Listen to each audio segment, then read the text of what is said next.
Unless you have an embroidery machine with a gigantic hoop or you're solely making small plushies, it's likely at some point you'll need to embroider a design on a single pattern piece that's larger than your hoop. And it's economically not feasible for many people to buy an embroidery machine with a very large hoop area because they can cost tens of thousands of dollars. So because of this, I'll just do a method where I rehoop my fabric many times. I commonly run into this when I'm making my lying floppy quadruped plushies, which tend to have really long bodies. The characters will have some kind of design that runs all the way down their back. Since the side of the body is on one pattern piece, breaking it up with a seam would look really awful, so I need to do embroidery on the piece multiple times. This technique works well for separate objects like spots or stripes. It works for continuous applique, like on Aki here, but it requires careful planning and execution. I do not recommend this for breaking up fill designs like eyes or large mouths. You'll likely always have a line where you try to join up the fill stitches, so it probably won't look good. I'll refer to this technique as rehooping. You will hoop the fabric for this pattern piece more than once. First, plan your embroidery design on the pattern. I heavily rely on my printer and scanner when doing all sorts of embroidery, but it's especially handy for rehooping. I almost always make a test plush and draw the design onto the prototype. I take apart the prototype for the pattern pieces and scan them into my computer. This way I can trace the exact design in my embroidery program. This is going to be considered your master pattern. You want all your embroidery to perfectly align on this pattern when you're done. If you don't want to make a test plush, you can draw the design directly onto the pattern piece either on paper or in an art program or in your embroidery program. But be very thoughtful about how any designs will line up along seams. This is why I prefer to make a test plush, because I find that it can be very difficult to predict how the design will line up regardless of how much planning and measuring I do. Now you will need to break your design up into multiple pieces. This is going to depend on how big your hoop is for your embroidery machine. My machine can do a 5x7 area, but I also have a large hoop that can do 5x12. So usually I can get away with hooping twice, but sometimes I'll have to do it 3 times. If you have a 4x4 area, it's going to take a lot more rehoops. Just keep in mind that the more times you need to rehoop the fabric, the harder this process is going to be. You can find out your exact hoop size in your embroidery program. In Embird, when I select the hoop, it will tell me the exact size here. So you can see even though it's called a 5x7 hoop, it's actually 5.12 by 7.09. My 5x12 hoop is 5.12 by 11.81. In your photo editing program, make a selection the size of your hoop. I use GIMP. Here I've made a box equal to the exact size of my large hoop. For the first hoop, I try to fit as much as I can in my largest hoop. Sometimes you'll need to rotate your pattern piece to an angle to fit more inside the hoop, but since this design is straight, I can keep it horizontal. I also will have the selections overlap a bit so that I can ensure that they align along the edge of the pattern piece. I make my pattern pieces with seam allowance, and I like to trace the outline of my pattern in my embroidery to help with pattern placement. This is especially useful when you're rehooping your pattern, so I try to include some edges of my pattern in the selection. This way, if you stitch out your pattern outline first, you can ensure that your pieces are aligned. If you don't include seam allowance in your pattern, you can baste in a registration mark, something like an X made from wide stitches that you can use to help make sure your rehoop is properly aligned. I would add this registration mark close to the edge where the second hoop will be, but outside of where the seam is if you can help it. You should add it to your design that you're copying into your embroidery program to trace so that you can make sure it's on the exact position on both hoops. You should add it to your design either on the paper pattern or in your photo editing program that you end up copying into your embroidery program so that when you trace it, it's on the exact same position in both images. You can also add more than one registration mark if you'd like. One in the top area and one in the bottom area would probably be good enough, but you can get away with just one. For every hoop, you're going to need to make a separate embroidery file. So here I've pasted in the image for my first hoop. I designed my embroidery like normal, designing the applique and using a straight line stitch to trace the outline of my pattern. If you're using a registration mark instead, you can make it a long straight stitch so that you can easily remove it later if need be.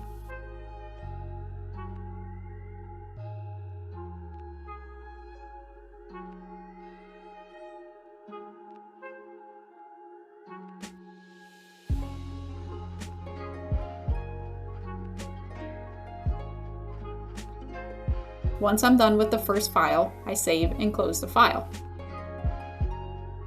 Back in my photo editing program, I select the next section that needs embroidery.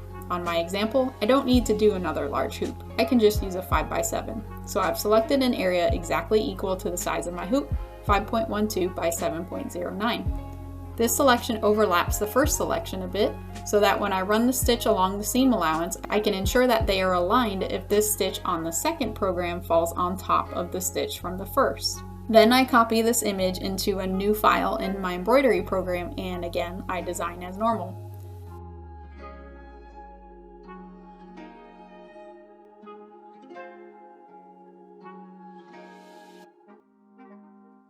Remember that this stitch that traces your edge of your pattern will end up overlapping the edge from your first design if it's properly aligned. I run the edge of the pattern first on the second object, so the first thing I do is make sure that it's aligned. If you're not tracing your pattern edge, or if you just like one, make the registration mark again. Repeat the process of selecting your image for embroidery and then designing the embroidery as many times as necessary. Since I'm only doing 2, I'm now going to print out the file that includes the centering object from my embroidery program. Now go back to your master pattern and transfer those centering objects to it. I poke tiny holes in the centering object and align it with the master pattern using the traced edges, or use your registration mark if you added one.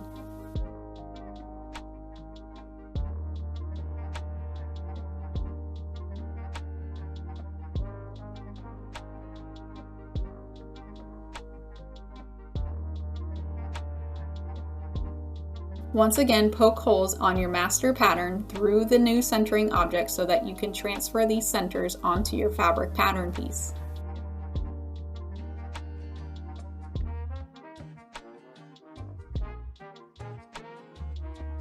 Now cut out your fabric. I always cut a piece of fabric at least 1/2 inch to 1 inch larger than my pattern piece on all sides to give extra wiggle room.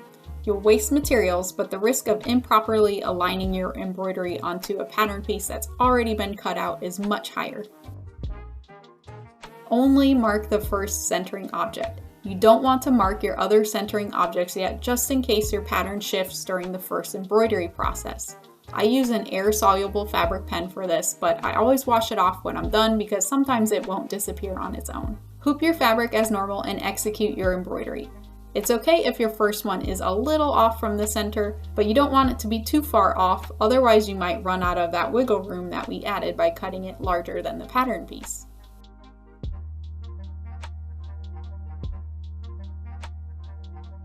Once you're done, remove it from the hoop. Cut away any stabilizer that might get in the way of your next hooping.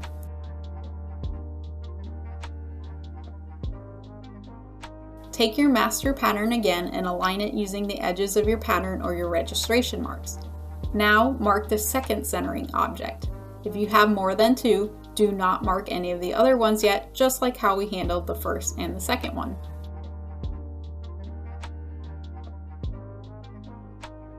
Now hoop the second part, but this time you have to take extra care to make sure it's perfectly aligned along this centering object. If it's not, your embroidery will not line up. It's especially important if you're trying to continue applique across these multiple hoopings.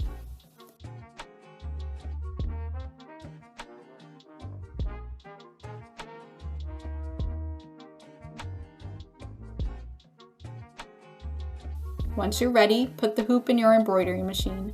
Run your outline or your registration mark first. It should overlap with the stitch from your first program. If it doesn't, you have a few options. 1. If it's really far off, rehoop your fabric. If it's still really far off after you do this, make sure that you transferred the centers properly. 2. If you can, adjust the position of your file on your sewing machine like I did here. Since my design is smaller than my hoop, I can do this, but often I'll take the design right out to the edges of the hoop so I can't reposition it at all, which would mean I would have to rehoop the fabric. After a couple of adjustments, my edges were aligning here. 3. Maybe you made a mistake when designing the embroidery and you need to redesign it. Sometimes the stretch of the minky will move things significantly while it stitches out, and you need to compensate for this. You can adjust the pull compensation in your embroidery program to handle this. Once you're sure it's aligned, run your second embroidery file. And once it's done, you can either repeat this rehooping process as many times as necessary or go ahead and finish up your pattern piece. I use my master pattern to transfer the remaining edges onto the fabric.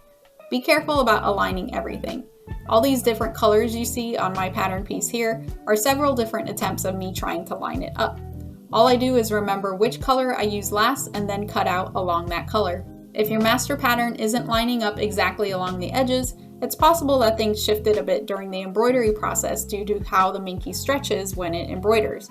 Usually it's going to get smaller than it was when you started. Typically this hasn't made a big enough impact to really make a difference in my patterns, as usually it's only about an 1/8 inch to a 1/4 inch off max, which is within the seam allowance. But if your pattern is very precise, you may need to adjust your embroidery files and do a few attempts until it comes out perfectly. Now you're all done. Finish up your plush and admire your hard work.